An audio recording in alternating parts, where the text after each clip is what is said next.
Bed पर लेटते ही पता नहीं कैसे आपकी आंख लग जाती है और आपकी आंख लगते ही आप ये दुनिया छोड़कर किसी सपनों की दुनिया में पहुंच जाते हैं। और इस सपनों की दुनिया का दरवाजा कम खिड़की ज्यादा लग रहा है। आप उस खिड़की से बाहर देखते हैं तो आपको एक ब्रिज दिखता है और उस ब्रिज पे अचानक आप पहुंच भी जाते हैं।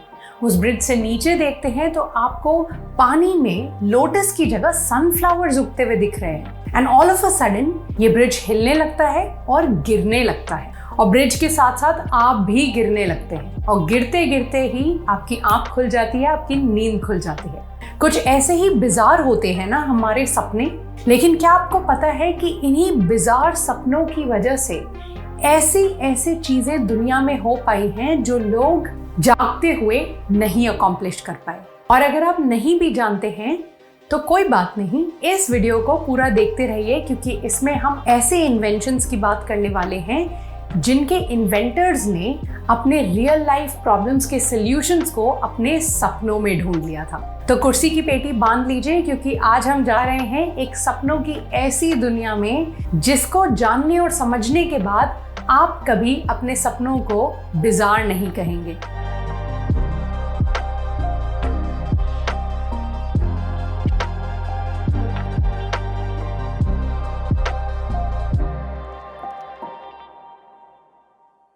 तो चलिए शुरुआत करते हैं एक ऐसी चीज की जिससे आप, मैं, मेरी सराउंडिंग्स सब बने हैं, एटम्स।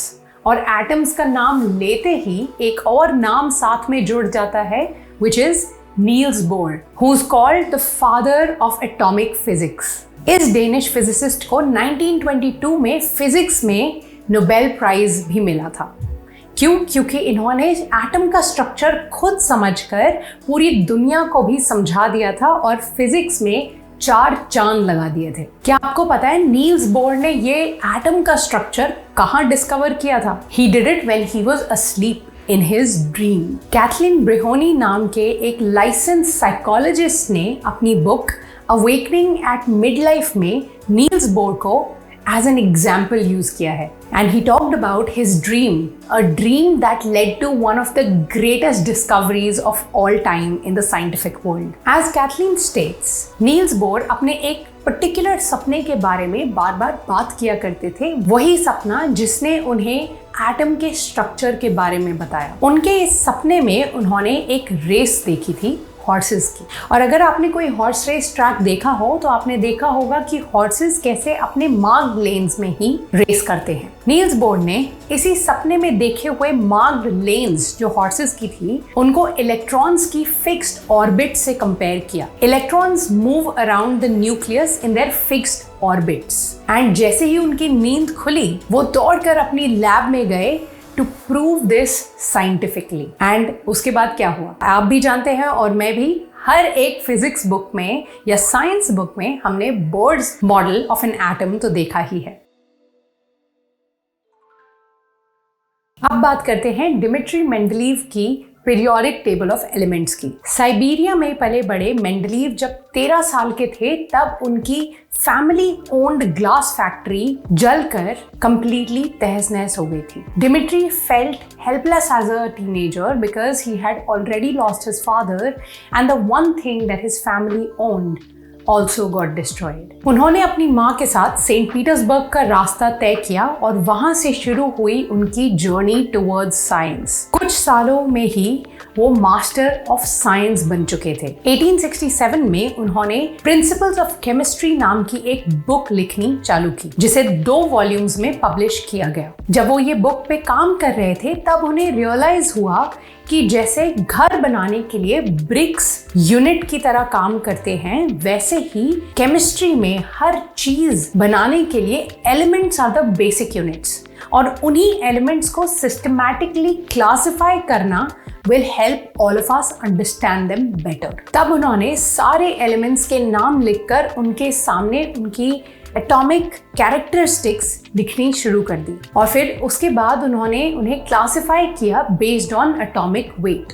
लेकिन उन्हें कोई पैटर्न नहीं समझ में आ रहा था to classify them based on weight until he fell asleep on his desk। उनकी नींद खुली और उन्हें अपनी प्रॉब्लम का सल्यूशन मिल चुका था। उन्होंने वो पैटर्न नोट डाउन भी कर लिया था। उन्होंने खुद कहा है कि उन्हें अपने सपने में ये सारे एलिमेंट्स अपने आप एक टेबल के फॉर्म में अरेंज होते हुए दिखे और जैसे ही उनकी नींद खुली उन्होंने उसी पैटर्न में एक कागज पर वो एलिमेंट्स लिख दिए। ये तो फिर भी ठीक है, क्या आपको पता है कि मेंडलीव ने एक्चुअली अपनी टेबल में कई सारे एलिमेंट्स के लिए स्पेसेस भी छोड़ी थी। वो ऐसे एलिमेंट्स थे जो अभी तक डिस्कवर नहीं हुए थे और उन्होंने इन एलिमेंट्स की प्रॉपर्टीज भी प्रिडिक्ट करके रखी थी and over time those elements were actually discovered and they fit right in the spaces Mendeleev left.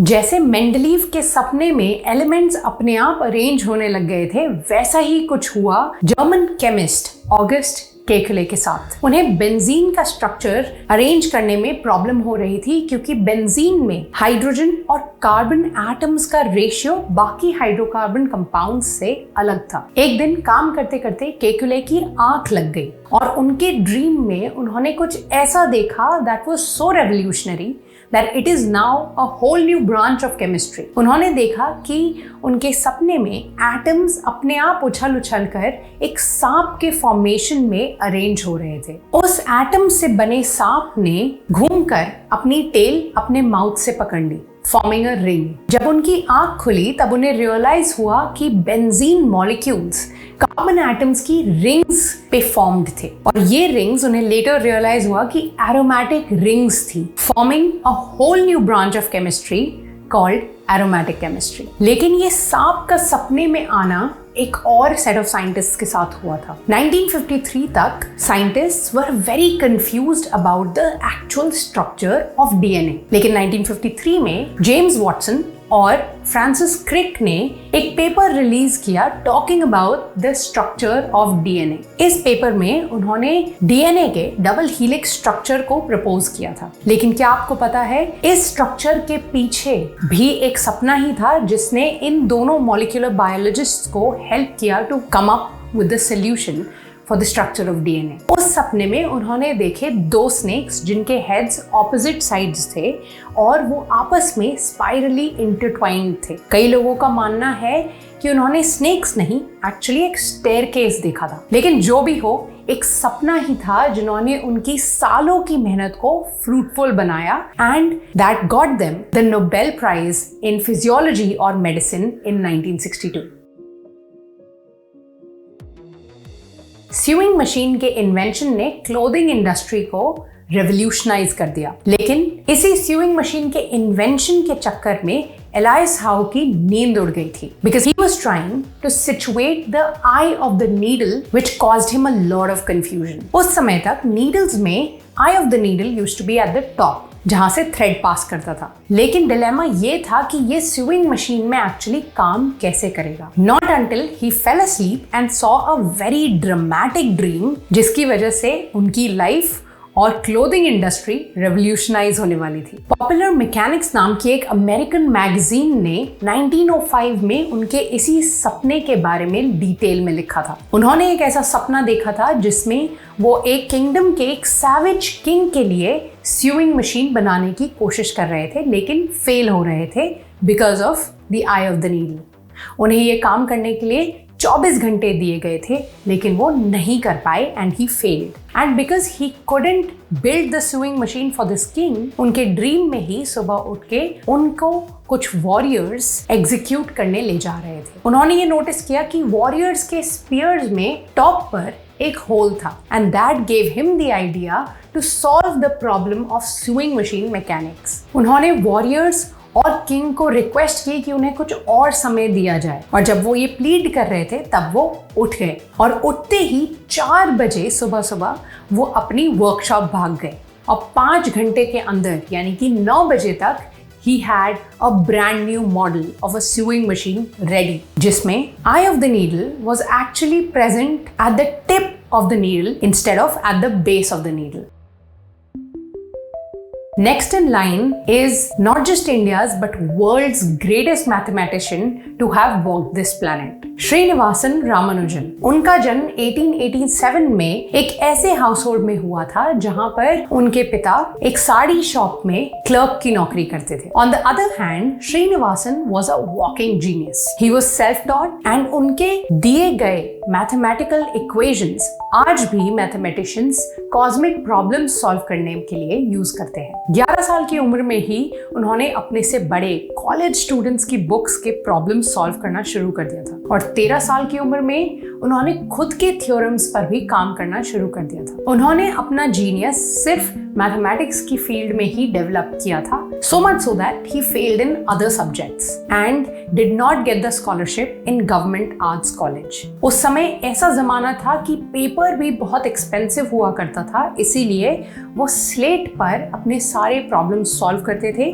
और जो भी फाइनल रिजल्ट्स या इंपॉर्टेंट रिजल्ट्स होते थे वो पेपर पर लिखते थे। Even though he failed to get a scholarship here, his genius landed him in the foreign land of Cambridge। Srinivasan ये कहा करते थे कि an equation has no meaning for me unless it represents a thought of God। And he actually meant what he stated क्योंकि उन्होंने अपने theorems के पीछे का डिवाइन सीक्रेट पूरी दुनिया के साथ शेयर किया था। He looked up to Mahalakshmi of Namakkal और उनका कहना था कि नमकगिरी और नरसिम्हा उनके सपने में आके डिफिकल्ट से डिफिकल्ट इक्वेशंस सॉल्व कर दिया करते थे और जैसे ही उनकी नींद खुलती वो उठकर ये सारे सॉल्यूशंस एक पेपर पर लिख दिया करते थे। He lived a very short life of only 32 years, लेकिन उतनी short life में ही he contributed to mathematics with 3900 formula, all of which he credited to his dreams and his Kuldevi।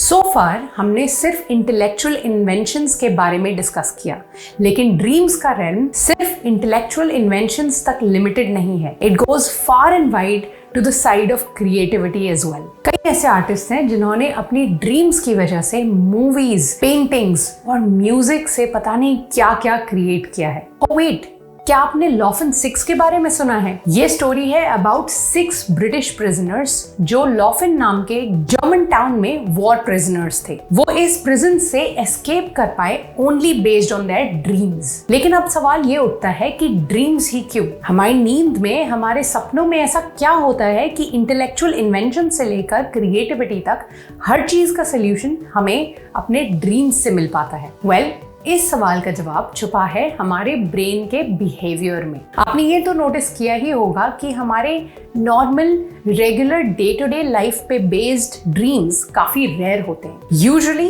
वो इलॉजिकल और बिजार ही होते हैं। There is a reason behind it. Harvard की एक साइकोलॉजिस्ट डिएट्रे बैरेट ने 10 साल स्पेंड किए हैं ये स्टडी करते हुए कि ड्रीम के टाइम पे हमारी प्रॉब्लम सॉल्विंग कैपेबिलिटीज क्या है। उनका कहना है कि हमारे सारे ड्रीम्स यूजुअली REM स्लीप के टाइम पे ही ओरिजिनेट होते हैं। REM मतलब रैपिड आई मूवमेंट, और इस दौरान हमारी डोर्सोलैटरल प्रीफ्रंटल कोर्टेक्स की एक्टिविटी लो हो जाती है और जब ये एक्टिविटी लो हो जाती है तो वो फिल्टर्स भी डाउन हो जाते हैं जो डिसाइड करते हैं कि लॉजिकली और सोशली अप्रोप्रिएट क्या है। This is exactly what makes our dreams illogical and bizarre, और यही इलॉजिकल ड्रीम्स हमें हेल्प करते हैं to come out with out of the box solutions for our problems। And secondly, क्या आपने कभी नोटिस किया है कि हमारे ड्रीम्स कितने विविडली विजुअल होते हैं?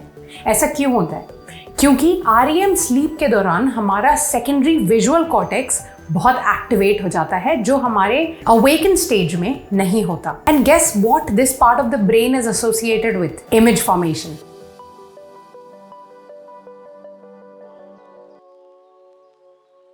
हमें कॉम्प्लेक्स प्रॉब्लम्स के सॉल्यूशंस तभी आते हैं जब हम आउट ऑफ द बॉक्स सोचना शुरू करते हैं, और उसके लिए dreams are the greatest place. अब ये वाली सुपर पावर हम खुद भी सीख सकते हैं, लेकिन let's leave that for another video. Meanwhile, tell us in the comment section below if you have ever come across a solution to a real life problem in your dreams. And hey, make sure you subscribe to Big Brain Co, because every week we release 3 videos with mind-bending information to help you make your brain bigger.